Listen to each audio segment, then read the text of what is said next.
Perkenalkan saya Pasya dari BEMSI Kerakyatan tahun 2025. Kami dari BEMSI Kerakyatan kebetulan dapat undangan dari Pak Mensesnek dan Pak Seskap sebetulnya, tapi yang hadir tadi kebetulan Pak Prasetyo Hadi, Pak Mensesnek, dan didampingi juga oleh Pak Mendikti Saintek yaitu Prof. Brian. Begitu, Pak kawan.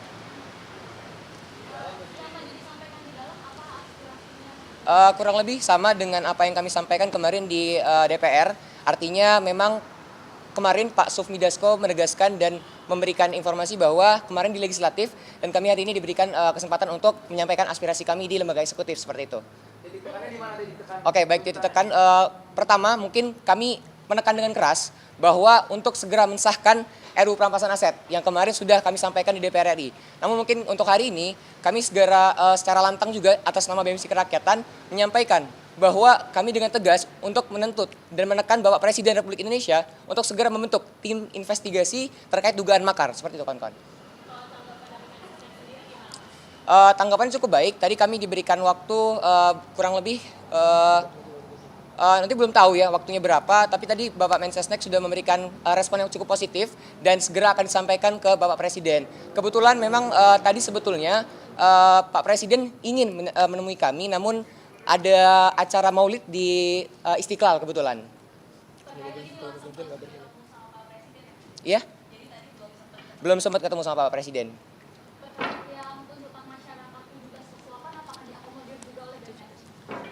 Ya, mungkin ya tadi mungkin sudah perkenalkan, nama saya Kaleb, saya Ketua BEM UPN Veteran Jakarta. Tadi sudah disampaikan oleh kawan-kawan yang masuk ke dalam dengan Pak Mensesnek dengan Pak Mendikti, bahwasanya 17+8 harus bisa diakomodir, dan Pak Mendikti dan Pak Mensesnek pun mengiyakan untuk bisa mengakomodir setiap aspirasi yang sedang trending per hari ini gitu, 17+8 seperti itu. Dan kami sekali lagi BEMSI Kerakyatan juga menekankan bahwasanya pemerintah, eksekutif, yudikatif, dan legislatif menegakkan supremasi sipil dan tolak militerisme, sebab seharusnya militer menjadi alat negara dan harus balik ke barat. Seperti itu.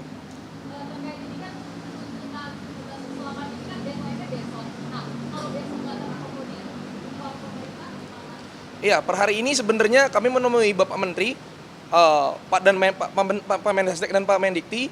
Bukan berarti ini kemenangan yang sudah mutlak bagi kami, tetapi harus ada pengawalan yang jelas gitu. Dan kami mengajak seluruh masyarakat untuk bisa mengawal apapun tuntutan, baik 17+8 ataupun aspirasi ataupun tuntutan yang disebarluaskan ataupun disuarakan oleh masyarakat di setiap daerah, itu harus tetap dikawal dan tetap disuarakan seperti itu.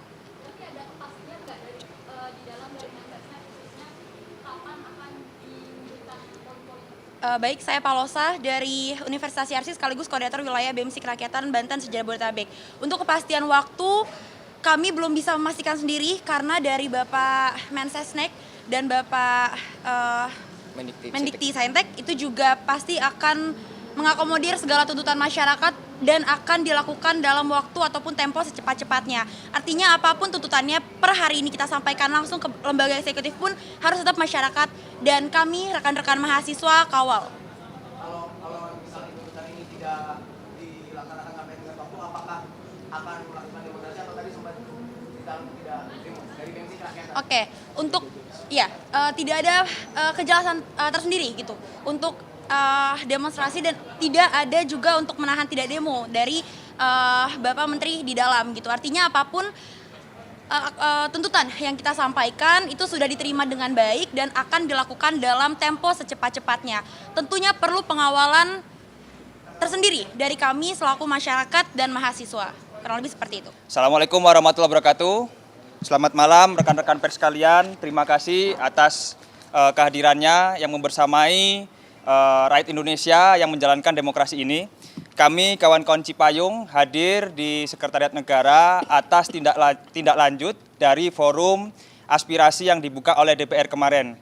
Kami hadir di sini bersama kawan-kawan di sini dan beberapa poin tuntutan yang kami sampaikan di DPR secara umum kami sampaikan pada Sekretariat Negara selaku perwakilan pemerintah.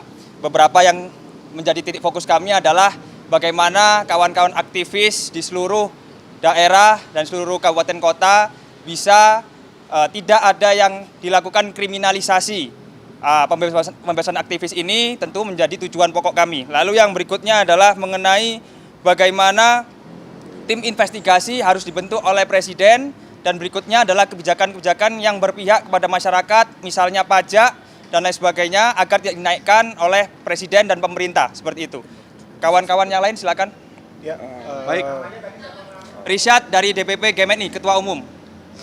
Baik, jadi kami menambahkan, jadi tadi kami mengusulkan bahwa sebagai langkah konkret untuk tidak ada kriminalisasi dan pemukaman suara aktivis, jadi kita sama-sama membuat report dan krisis desk untuk kita sebagai civil society, khususnya organisasi-organisasi ini, mengumpulkan temuan-temuan yang ada di seluruh kabupaten kota yang ada di Indonesia, karena kami ketepatan organisasi yang ada di nasional, tentang kriminalisasi oleh aktivis. Nah, pengumpulan itu kemudian tadi pemerintah juga sudah setuju untuk akan dibantu proses pengeluarannya. Itu. Dan yang kedua, tentunya kami dari organisasi mahasiswa juga menekankan serius kepada pemerintah untuk bersungguh-sungguh melakukan perbaikan institusi publik. Untuk bersungguh-sungguh melakukan perbaikan institusi publik dan memberikan atau membuat institusi publik yang inklusif, yaitu institusi publik yang menyerap aspirasi masyarakat dan mendistribusikan hak. Jadi itu yang kawan-kawan tadi sampaikan di dalam. sedikit menambahkan dari dua kawan saya yang tadi kami juga sampaikan. Saya Handi Muharam, Ketua Umum PB HMI MPO. Kami menyampaikan juga tadi bahwasanya pemerintah harus berkomitmen secara bersama-sama menegakkan supremasi sipil. Kemudian kami juga menyampaikan agar pemerintah segera melakukan reformasi Polri sebagai komitmen penegakan supremasi sipil. Dan yang terakhir, pemerintah juga harus membersamai legislatif untuk segera mengesahkan undang-undang perampasan aset dengan menyelesaikan KUHP sebagai bentuk pengejawantahan komitmen Presiden Republik Indonesia dalam pemberantasan korupsi. Sekian. Ada mau nambahin?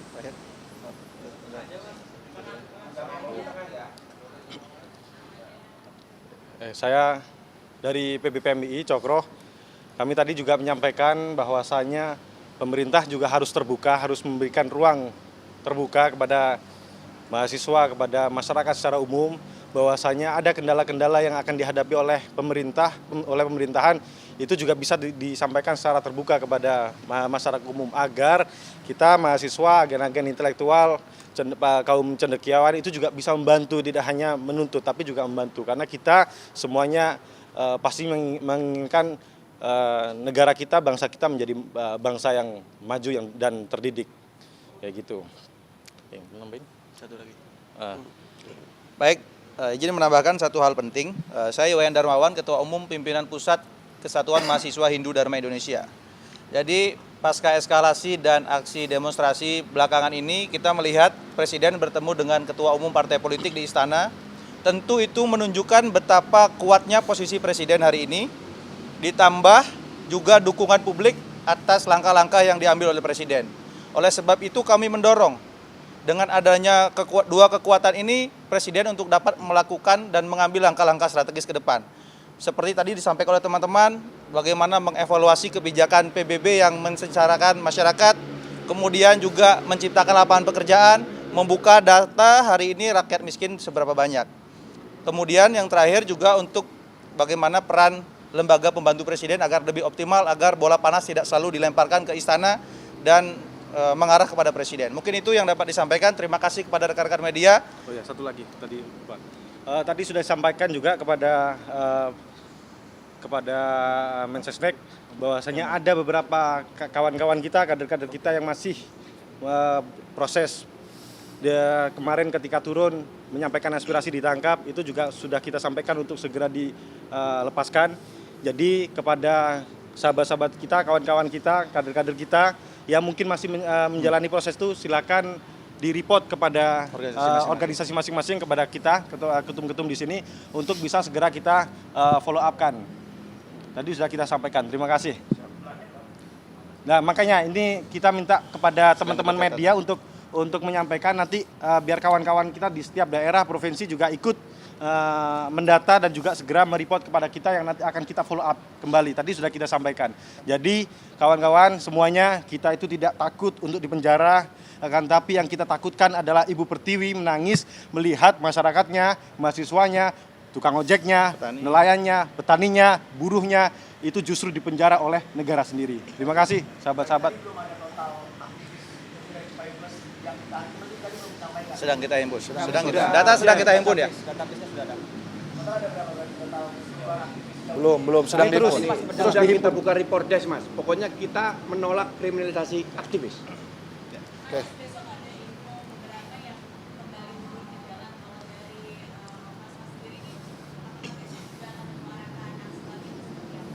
Banyak nih. Banyak masing-masing itu. Masing-masing. Tergantung dari organisasinya, Pak. Pastinya di setiap organisasi kita terus melakukan kajian-kajian, Mas. Nanti ada RTL-nya masing-masing juga. Nanti pasti juga disampaikan juga. Baik. Mungkin satu lagi lah. Oh ya, itu Ya. sudah dicabut. Kami sampaikan. Kami sampaikan. Kami Dibatalkan. sampaikan. Pertemuan malam ini ada marohnya nggak? Ada, Mas. Jadi pertemuan malam ini memberikan kita semangat untuk terus mengkritik dan mengkoreksi bangsa Indonesia. Ya. Terima kasih. Karena beliau sampaikan Mungkin- bahwa kritik dan koreksi adalah bentuk kecintaan masyarakat terhadap negara. Ya.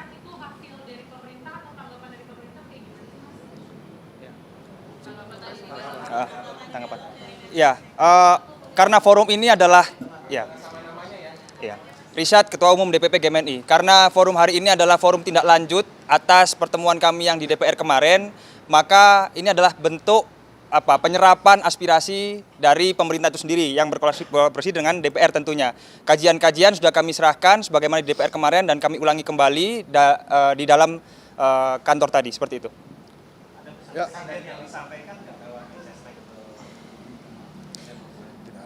Ya intinya aspirasi diterima dan akan ditindaklanjuti secepat-cepatnya dan berkoordinasi dengan kementerian dan lembaga terkait di bawahnya. Itu ya. Jadi kita tunggu saja respon berikutnya dari pemerintah dan DPR. Mudah-mudahan semua masalah bisa diselesaikan. Ya. Tidak ada. Ada. Oke, mungkin saya Sini tuh. tambahin terakhir ya. Dari Gerakan Mahasiswa Kristen Indonesia, saya Ketua Umum Prima Surbakti. Tadi saya sampaikan bahwa pemerintah harus pulihkan Indonesia. Yang pertama adalah menjadikan hukum panglima tertinggi di Indonesia. Yang kedua tadi kita bicara ekonomi, bagaimana mengatur tata kelola sumber daya kita agar dikelola dan digunakan untuk kemakmuran rakyat. Jadi tadi juga kita banyak sampaikan bahwa bagaimana pemerintah bisa mengatur untuk kemakmuran rakyat, bagaimana tadi juga kita cerita tanah kita dikuasain oleh pihak swasta, bagaimana juga kita impor beras, impor minyak dan semua. Jadi kita juga menyarankan agar pemerintah bisa mengelola dengan baik dan tidak ada uang negara yang dirugikan, tidak ada rakyat yang dirugikan. Kami juga meminta untuk tegas terhadap koruptor dan mafia-mafia yang merugikan rakyat. Dan yang ketiga juga tadi GMKI menyampaikan bahwa banyak warga gereja juga yang dipersekusi, banyak warga gereja juga yang diintimidasi, bahkan ada pelanggaran HAM. Tadi saya juga menyampaikan kepada Pak Mensesnek agar mengkaji, merumuskan kembali peraturan presiden, draft peraturan presiden yang sempat tertunda pada zaman Pak Presiden Jokowi dengan melibatkan seluruh pimpinan agama. Itu saja dari GMKI, terima kasih. Oke, terima kasih kawan-kawan pers, mungkin itu cukup ya.